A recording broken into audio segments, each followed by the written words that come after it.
friends, Heidi here from Rain Country. God is good all the time, and I'm here for another Monday This and That, where I talk about all kinds of different topics, answering questions that have come in the past week or so, giving you updates of things going on around here, or just whatever I feel like talking about. So let's get to the topics of today, and let's start off with the homemade hot cereal. So I need to get more made because I haven't made it in a long time. It's basically like a malto meal or a cream of wheat or whatever it is. And the great thing about it is you can use whatever grains you want to make this. You can use rice if you want, just plain white rice, so it's more like a cream of rice cereal.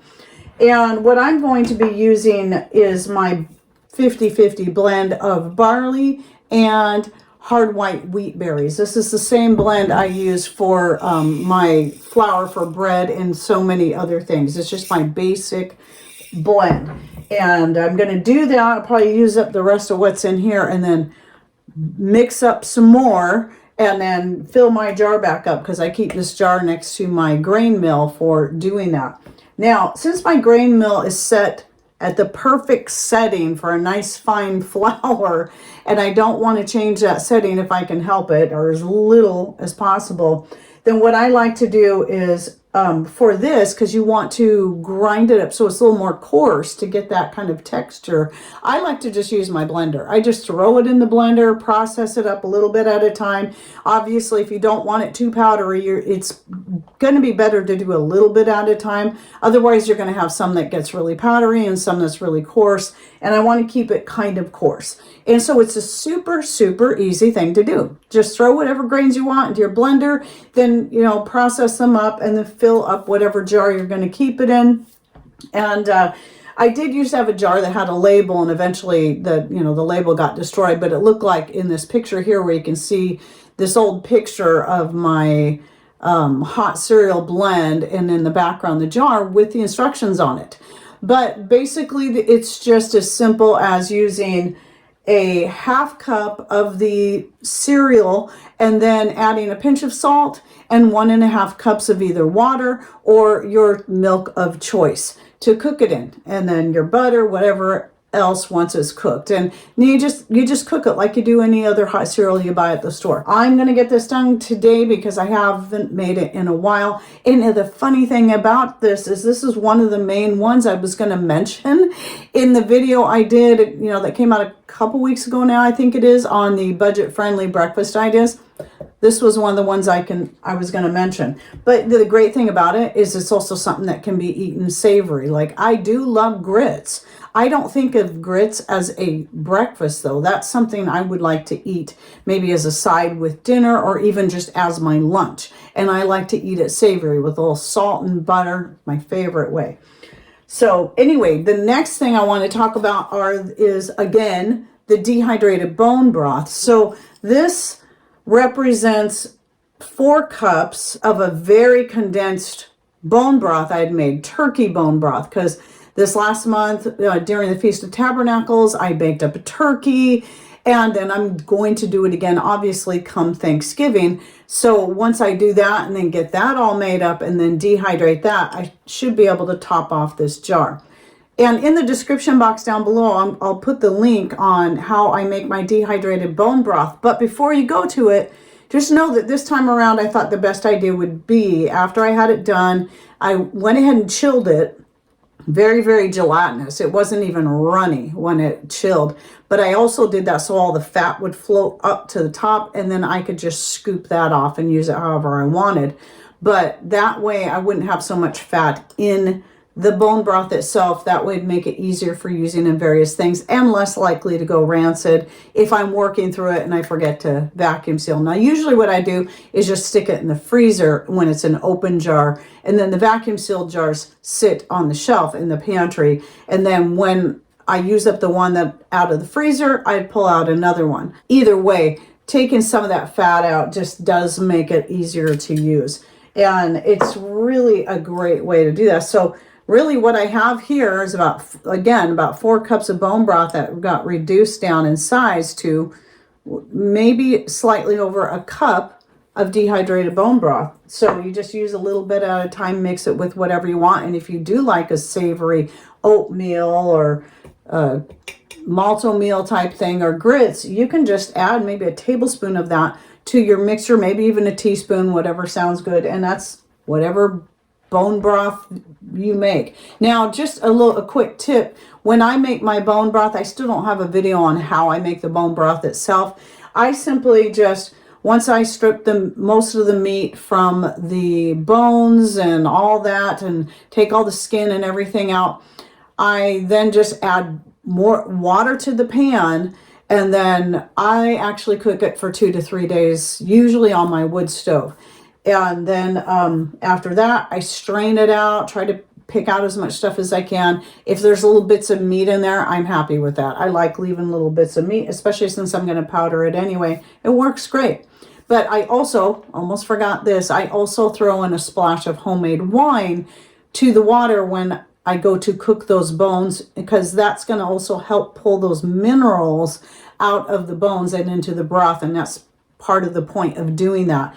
And some people add vinegar. I tried it once, didn't like it, but homemade wine is great. It has a better flavor and it works very much the same way. Because wine, vinegar, anything like that can also be used for tenderizing meats. So it has anything that would do that would have the same effect on the bones and helping them to soften and to pull all the gelatin and all that from them. So then the other thing is I did bottle up that jug of wine I had up there. There was more than this. I just put it in a jar. But so I racked it a couple of times to kind of clarify it a little bit, but not too much. I got to where I don't really care anymore if it's totally clear. Like I've had some wines and meads that I made that I managed to get super, super clear, like you can see in these images here. But then I got to realize, and it's really not that important, because usually what I would take is the stuff that was left in the jug after I racked it, after I siphoned it off. And I would go ahead and pour that into a jar and let it sit in the fridge. And then a lot of that stuff would settle at the bottom anyway, but it didn't turn it bitter. It actually still tasted quite good. So this is the one that I made with the grapes, the currants, and it was mostly grapes. It was probably about 90% grapes from my own, all the fruit from my own garden. But I also added some currants and some blueberries for added flavor and color, so it wouldn't, just for something different. It turned out quite good. But again, I've been talking about the wine for several weeks. If you're interested in learning how to make your own wine or mead, then I'll be linking to the full playlist in the description box down below so you can learn more about that. Now, another question that I've had coming in, and I don't know that I've ever mentioned this in any of my soap making videos, which I'll put my full playlist down below as well. In the description box. So you got to click on more or show more. And, I think it's more on YouTube and show more if you're watching on Rumble. And that will open the description box to find all the links I put in there. But when it comes to making soap with coconut oil in particular, I find, some people may prefer to use the extra virgin coconut oil that still smells like coconut, still has, that flavor and all that in there, not like you're going to eat the soap, but you know what I mean. But where you get the refined coconut oil, some people say, oh, that's bad for you. No, it's not. It's not like certain other refined oils.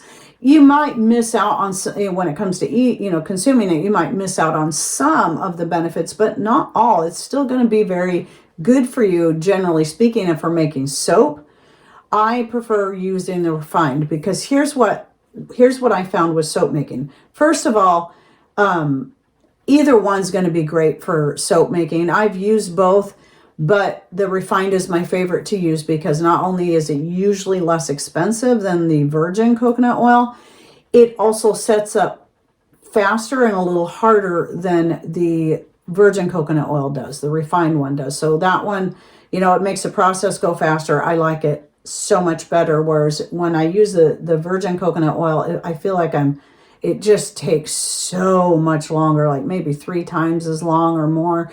And, using my stick blender and running around in there.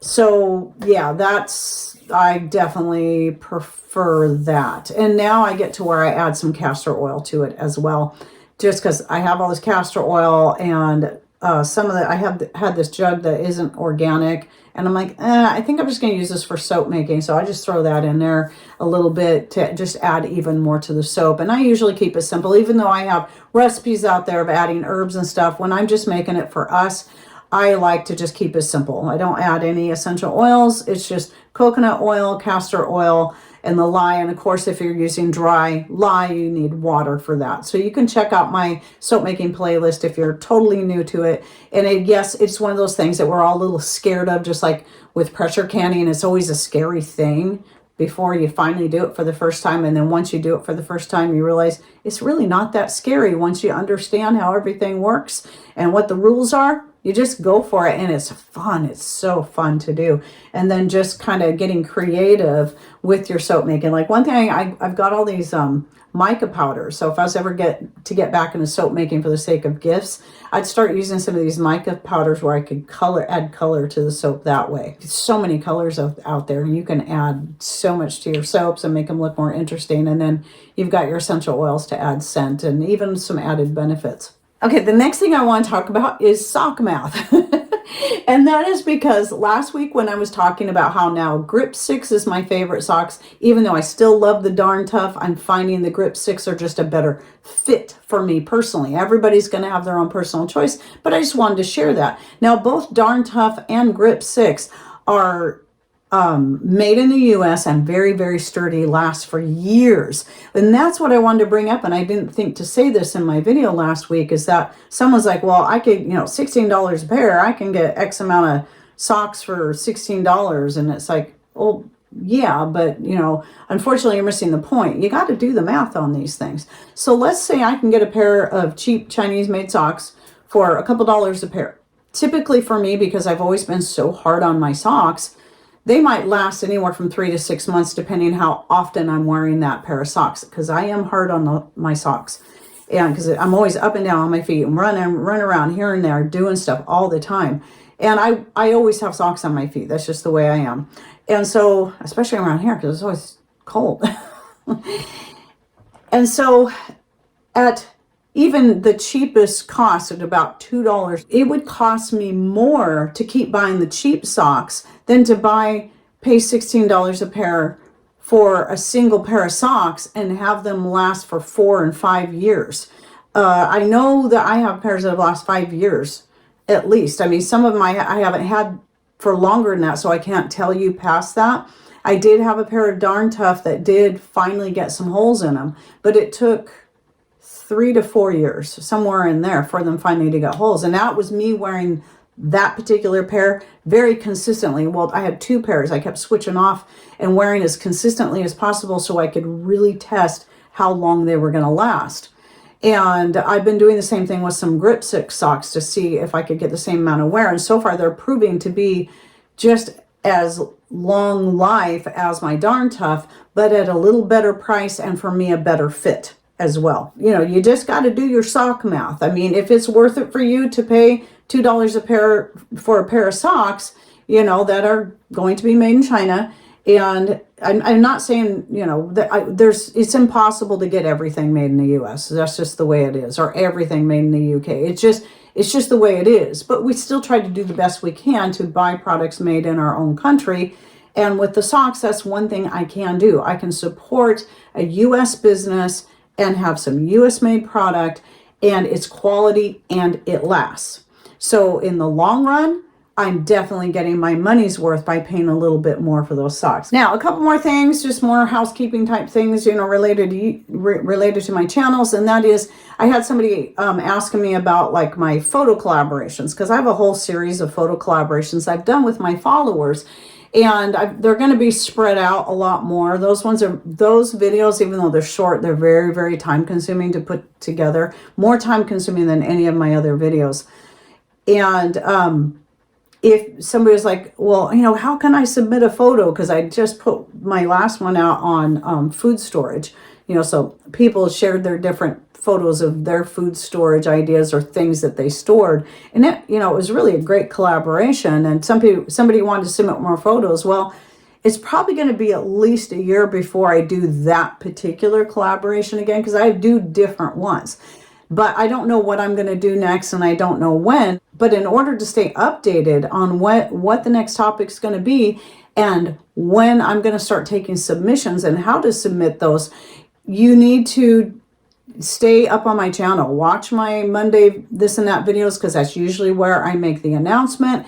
I also will put it in a post in YouTube, on X, on Instagram, and on Facebook when I remember to cover all the bases.